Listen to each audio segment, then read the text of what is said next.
channel. I'm back with my friend. Hello, my name's Bana. I'm a singer, songwriter and student. I'm gonna leave the links to her videos below so you can go check her out. But today we're doing a Q&A on well-being, relationships, mental health, lifestyle. So get into it, get ready, get stuck. We're about to go. You ready? I'm ready. You ready? A bit nervous, but you know. Don't be nervous. As I said, this is my Q&A too, so you answer the questions. So Oh wait, so it's just me answering. you can bounce off. But I'm gonna ask you the questions first. Hear your opinion, because she's a very wise girl. And then yeah. I mean, Don't start because you are. First question: how to have a heartfelt talk with you? So like, if I wanted to have a deep conversation with you, how would I go about it? I think what is it about something specific? Is it about like just feelings, emotions? The like, person literally just said how to have a heartfelt talk with you. So I think anything deep. I feel like it's just starting conversation, like just the vibe and stuff. You know, Just I jump bounce off into it. people. Like I don't know if like not just coming up to me first telling me like oh hey, like just asking me a deep question or something, but just I don't know, like with me I start being more heartfelt when like conversation progress, so it's like the progression through conversations and stuff, and then I don't know if that's really big, but that's The way I'm thinking it is like me and you. So when I first met Bana, it was a bit like, I don't know, like we was it deep straight actually? It was kind of. Yeah, Like we it had our was convo, good. we had our little band, and then it progressed, as she said, it progressed. So like then we became closer and closer, we started having more conversations, and I think in order to have heartfelt conversations with people, that relationship must be there in the first place. So like gaining someone's trust, that's how you have to have a heartfelt. Is that basically what you're trying to say? Like gaining your trust and building that bond. Yeah, I mean, I feel like me, I'm quite like an open person, like not in terms of like my personal business and stuff, but just like my views and stuff, and like just me, like I'm an open person, you know. So depending on the person, the vibes that they give me and stuff, I feel like I just go by that. Does that make sense? Yeah, that makes sense. So, next question. Do you think that there are any taboos within mental health? If so, what are they? Taboo is like something that's, do you think there's things that people don't really want to talk about, or they're just uncomfortable for people, or people just avoid or dodge it because it doesn't fit their storyline, their Do I feel like there's any taboos? Can I start? Yeah, you start. For me personally, I think mental health in itself is a taboo, especially when it comes to religion, to like religious institutions, culture, like especially ethnic minorities. Like if you're to present yourself as depressed or schizophrenic or something, or even demonic, or you need to get over it, or just something like that, like mental health isn't taken as seriously as it should be. So I think in itself, mental health is a taboo topic. But within mental health, I feel like people are so quick to talk about depression and anxiety, but when it comes to things like OCD, schizophrenia, bipolar, those things are so misunderstood, so people don't really talk about them, or like you'll see people label themselves as bipolar or OCD, and I'm just kind of like, just because you like to be clean doesn't make you OCD. Like it's actually a disorder, like, but I don't think people deep it. So yeah. I agree with what you're saying.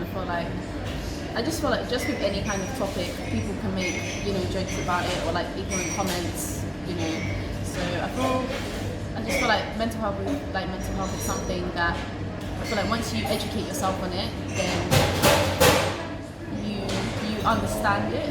Well, I guess that's with anything, but I don't know. No, that makes sense. I feel like loads of people need to educate themselves when it comes to mental health, mental illness, all of that, how to take care of your own mental health. So I feel like that's literally what it is. That when it comes to taboo topics, I genuinely feel it's because people aren't educated in the topic, which is why it makes them so uncomfortable to talk about. Yeah. So yeah. So next question: what is one thing you hate to share? I feel like really, in terms of like everybody, Anything.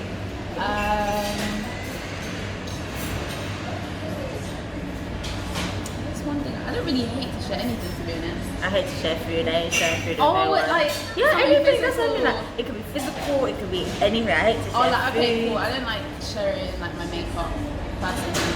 Like when it comes to like eye makeup and stuff like mascara and stuff. That's the one thing I could really say. But other than that, I don't mind sharing whatever, to be honest. Nah, sorry. What hobby would you get into if time and money weren't an issue? I feel like right now, because I'm a student and stuff, and you know, not the richest people. If I did have that money, I'd probably like go into my singing, my music, like straight up. So like renting studios, doing your time, advertisement, love that. Everything, to be honest, I put like, into that, and helping people as well. But Oh yeah, she really likes to help people, guys. Like she's such a big so do you. She's such a big so softie. honestly. She's such a big softie. It's beautiful to watch. What hobby would I get into? I don't know, you know. I want to try so many things. Like I have friends that have like pilot licenses, but I'm scared of heights. But I like to thrill myself. Like I like to scare myself at times. But what would I get into? I think it would be somehow starting my own business and stuff. Oh my god. Eventually. Sorry guys, we had a slight mishap. It was a bit bad, but we're back. Where was I? Okay, so this is where it gets deep. From a Christian perspective, if you were made perfectly in God's image, why do you think many of us struggle with mental health? Do you believe that God has a purpose in it? I feel like God has purpose in everything. Amen. In everything that happens, to be honest. But I feel like with mental health, I feel like it's a huge struggle that like our generation's going through in this time. And I feel like with every single generation, they all had their own, you know, different struggles. So before, mental health wasn't like, so for example, like we struggle, a lot of us in this generation struggle with mental health. If we were to go to our parents and talk about it, they most of the time they don't really understand like the severity of it, because back in their day their struggles were different. Their struggles were more like physical struggles, you know. But I feel, yeah. So why do you think many of us struggle with it? And do you think that God has a purpose in it if we were made perfectly in His image?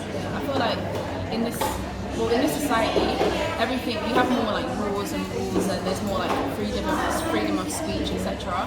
And because social media, we're like heavily based on social media, a lot of things that affect us also happen online. So physically, you can't really do anything with that. So it affects you more. Like it has that mental effect. So I feel like I keep straying away from the question, but no, that's why do you think many of us struggle with mental health? Yeah, so social media. I feel like social media is a big thing. So with that, if we were made in God's image, essentially, why has God allowed it if we were made in His image perfectly? Can you reword it that way? If we were made perfectly in His image, why then allow a bad thing like mental health or mental illness? I feel like because a lot of bad things happen in this world, you know. I feel like it's just one of those things one of those struggles that we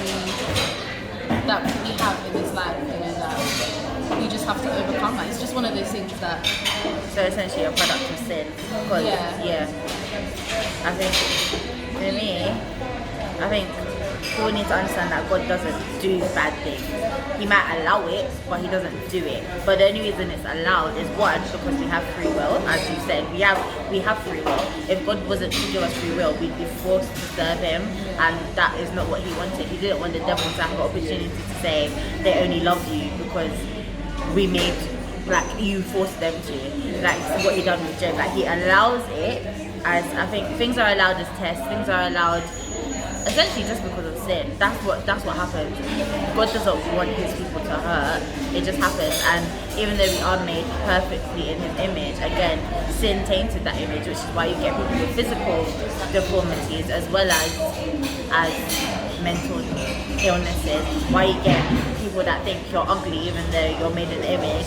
Like everyone has people that they don't think are necessarily, you know, like, right, you're not paying, like, do you know what I mean? Like, but that's all because of sin. Because technically everyone is beautiful, but the way our vision has been impaired, we can't view it like that. If that makes sense. So I feel like there's purpose in everything. 100 what Bana said. There's purpose in absolutely everything. Growing, trials, but everything points back to God. Everything just points back to God, and that's the purpose. Like, if you keep your eyes on God, then it is what it is. I don't know if I answered that question properly, but No, we I made think you it. did. I think, yeah. So it gets deeper. Snap, oh snap. This is actually interesting because last week was World Suicide Day. So what advice would you give? Well, World Suicide Prevention Day. So what advice would you give to someone who is dealing with a friend who is suicidal? I feel the advice I'd give to someone would be to just, make sure that your friend knows that you're there for them, and maybe find, obviously without putting too much pressure on your friend, maybe find like places where, like suicide prevention places, maybe counselling places, like links or phone numbers or etc. And maybe like prompt them to use them if you know that they're feeling like this. And just, I feel like I can't stress enough, just make sure that your friend knows that you're there for them, and always be there for them, because it's a difficult question, because it's like, if sometimes you can let your friend know as much as you let your friend know you're there, They might be like, like they know. It's like when I say, or when you say, oh yeah, you're there for me, as I said, I still don't. Until you should be like, I'll be like, yeah. Never holler her, but yeah. Next time she talks to me, see what's wrong. Oh, do you know what happened to me last week? Like, it's just like, it's hard to open up, but having the knowledge that someone is there is 100% a good thing. I think also being on top of being there, putting an action plan into place, so like they know what to do if those thoughts come back, or when they're there, how to control themselves. Having someone that checks up on them, like being that person that checks up on them. But I think also taking care of yourself, because that can have a big impact on you as well. So you have to also make sure that you're alright, and if you know that you can't necessarily be there, getting someone else to be there. So as Bana said again, like a professional, or letting their parents know, or whoever lives with them know that this is what they're going through. So yeah. Anything else? Yeah, and I feel like when you are there for them and you do come through for them, the more that does happen and stuff, the more that they'll be more trusting and open up to you, and the more you'll be able to be there for them, if that makes sense. Because it can be hard, like as we said. But yeah, gotta build that bond and gain that trust. Do you think mental health heavily influences a relationship? Can I just say before you answer the question, so with mental health, everybody has mental health, right? So I feel like we need to change it to mental illness, because not everybody has a mental illness. Same way everyone has physical health, but not everybody has a physical condition. So with that being said, I'm going to reword it. Do you think a mental illness heavily influences a relationship, or not necessarily a mental illness, but low mental strength? Does that heavily influence a relationship? I have like 100%, because I feel like your mental illness has an impact on how you are to yourself and towards others, and how you treat yourself. I feel like that does reflect kind of on how you treat others to an extent. But yeah, no, 100%. I feel like it does. Especially as when you're in a relationship, that person's the most closest to you, so they see the most rawest side of you. They see everything. Yeah, well, I'm assuming so. Well, they should, yeah, 100%. So, yeah. There's a question similar to this that I got, that it literally just says dating with mental health, with like question marks. Well, what do I think? Dating with mental health influence. I think, yeah, it's not to say you can't be in a relationship if you have a mental illness, but you need to make sure that you have things in place, and you're not, I know you're supposed to rely on someone, but you have to be careful that relationship doesn't become a codependent relationship where you now affected your partner's mental health, your partner's mental health. So now you both rely on each other to be, and where's that going? That's such, for want of a better word, a toxic relationship. You need to even though you're dealing with mental illness, and yes, that person does need to empathize and sympathize and whatever, you also need to empathize and sympathize with them too. I think everything works both ways. And also you need to be taking care of yourself as well, whether that is therapy, whether that is having action plans, whether that is just self-care. I feel like that's so important, and also analysing, am I in the right state to be in a relationship? So as I said, mental illness doesn't prevent you from being in a relationship, but it's like, even when you don't have mental illness, like, are you in that right mental state to be in a relationship? So some people think they are, but you're not prepared mentally, physically, anything. Like, relationships are about character building. They're not that easy. Even friendships, like, you gotta be careful how much you're putting on another person, because your friend is your friend and not your therapist, as hard as it is to come to you. They're not.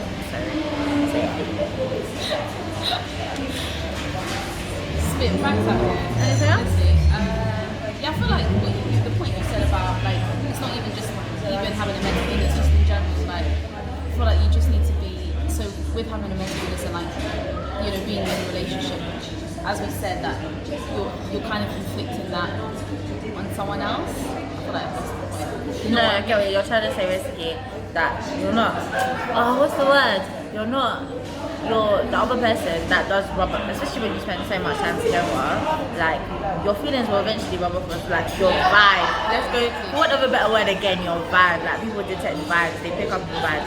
So I'm not saying you're a virgin or anything, because there are generally people that can handle it, but you can't expect everyone to be able to deal or cope with it, because as I said, it will slip into codependency, and you can't come and interrupt someone else's mental state. Interrupt is really the wrong word, that's what I'm saying. So Bana, are you living your dream? I feel like I'm not necessarily living my dream, but I'm working towards my dream. So right now I feel content, I feel happy, but you know, I still want more, you know. Amen. You know, but I am content, but I do still want more, like, more for myself and more for the people around me. So I just feel like right now I'm just at that stage, I'm just working towards my goals. That's what your dream is. You don't have to share. You have to, you know.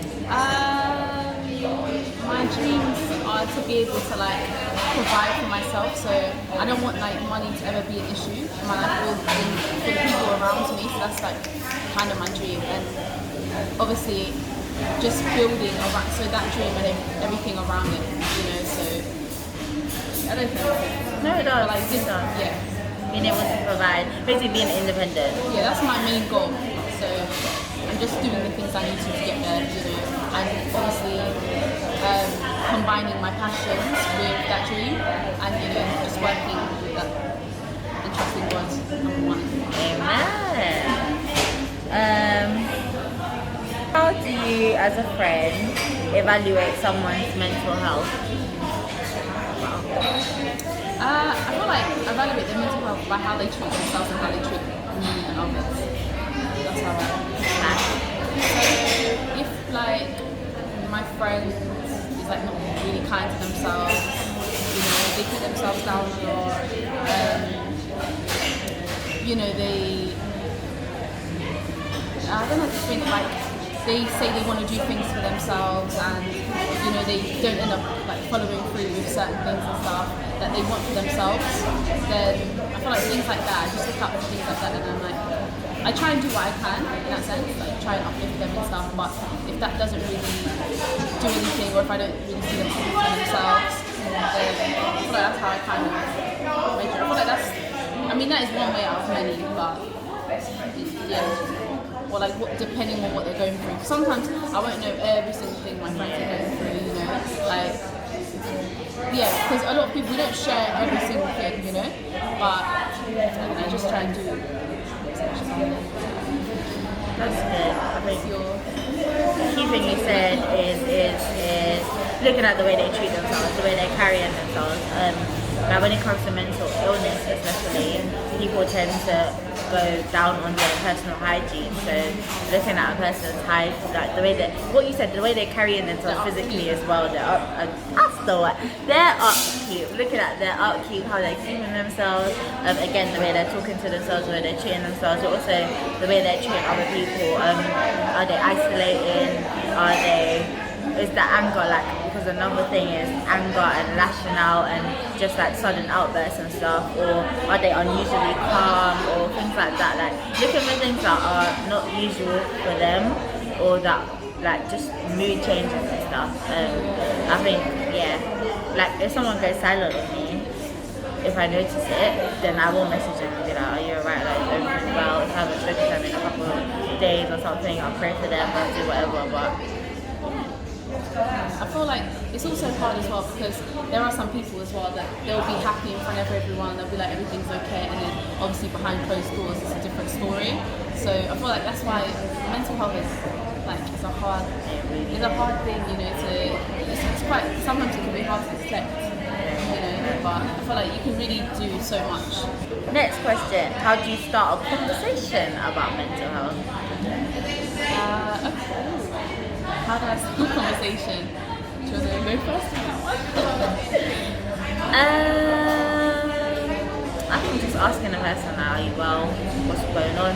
That, I think it's what we do. Basically, we run like something called B&T, Wellbeing Wednesday. Yeah, and it's not specifically going on about mental health, but just asking things about like how do you do self-care, like memories, what your thought patterns are, how you view certain things and stuff like that, like different areas of mental well-being and mental health, instead of just going, oh yeah, depression, anxiety, do you know what I mean? So like approaching it in ways that are soft, or like not as overbearing in people's faces, but giving it to them how you feel they need to. If they're up there with their knowledge, then yeah, of course, go at it. But if it's just layman terms, innit, just go out there like that. Yeah, I agree with Tanisha. I feel like with me also, I think it really depends on the person. It's very dependent on like where you are, what you're doing. So with B&T and stuff, what we do personally, we start off with questions and start asking people how they are, how their week is and stuff, and like kind of just ease into it like that, get people comfortable, you know, because you can't obviously just go to someone and well, I don't know, like a lot of people, you can't really go to them and just start straight up talking, as you said, like you know, throwing questions at them. But I feel like maybe creating that comfortable and safe environment, you know, and then asking questions, you know, yeah. What advice would you give to someone who is dating someone with mental health issues? Make sure your mental health's in check, you know, because when you're with someone who does have, you know, like a mental illness or something, it can be easy for that to bounce, you know, for you to, because you're, do you know what I mean? I feel like my words. Especially if you're an empath, you Exactly. feel what they feel. Do you know what I mean? So you have to make sure that you're okay as well, you know. And then from there, I just feel like it's with anything, to be honest, like when you want to help people, you have to make sure you're okay first, so you're able to be there for others, that you're strong enough in yourself. Because what will happen is that if you keep giving, so like in terms of this example, in a relationship with someone with mental illness, you know, I feel like they would obviously require more support, you know, slightly more support than someone who doesn't have a mental illness. So if you're constantly giving them that support and you're not, you know, making sure you're okay, you're healthy, you're well, then it will have a big impact on yourself, you know. But yeah, what do you think? Empathy. In any relationship with me, empathy is always a good thing. Like, I don't even care. If you're not empathetic, don't talk to me. Like, I'm not even, as someone that suffers with mental illness myself, it's one of the top things to me. Like, if you are not understanding or at least able to comprehend what I'm telling you, what I'm going through, or why I've reacted a certain way, then we can't be together. So I think you just need to be, I'm not necessarily sympathetic, but empathetic, like have a level of comprehension where, okay, yeah, this is how they process things, this is what they do, and also researching what their illness is, getting to know what's going on with them, talking to them, communication. To be honest, I think it's just things in any relationship. Communication is a big 100%. thing. Keep that communication open, and once you do that and build that trust, I think everything just flows from there. Thanks once again, Tanisha. sprinkling that knowledge. Is there ever a time where you should lower your standards slightly? No. Sorry, no. If you lower your standards, I just feel like you're just gonna allow yourself to pay for everything, because cool, you've lowered it this little bit now, but how do you know how much you're letting in? Like, I feel like that's just weakening your boundaries in itself. Like once you've lowered that, finish. Yeah, I don't feel like you should lower standards for people. I feel like there's compromising and then there's your standards, you know. Yeah, so I just feel like your standards, like those are setting standards for yourself is like, I feel like that's one way of like showing kindness to yourself. You know, so if you lower standards, I feel like that's just being less kind to yourself. You know, so if you find yourself in a situation where you have to do that, I feel like you just need to maybe look at it again, look at what you're doing and stuff, and really make a conscious decision if you're going to do that. But me personally, I don't think you should do that. Last question, and I think it's such a good question to end on. There's so many more, but I'm so sorry. Like the time, you know what? Might do a part 2. Might bring in some other friends. Might do. What advice would you give to someone who is extremely introverted because of their mental issues, but wants to become more outgoing? I love this question. Just because I said I love it, don't mean I can answer it. You go.